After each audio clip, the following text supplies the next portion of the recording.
Hujambo na karibu. Ni siku nyingine yenye huzuni nchini Kenya baada ya taifa hili kushuhudia ajali nyingine mbaya zaidi mwezi huu katika barabara kuu ya Mbagathi. Ajali hii inasemekana kuhusisha magari zaidi ya 5. Aidha, taifa hili limeshuhudia ajali nyingi zaidi mwezi huu ambazo zimewaangamiza wengi. Hiyo jana basi la shule ya Kenyatta lilihusika katika ajali sehemu ya Voi na kuangamiza wanafunzi 11.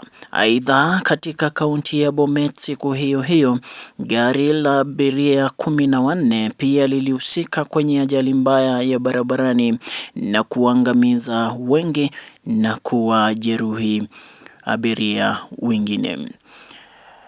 Endelea kutufuatilia kwenye mitandao ya kijamii ili kupata habari zaidi.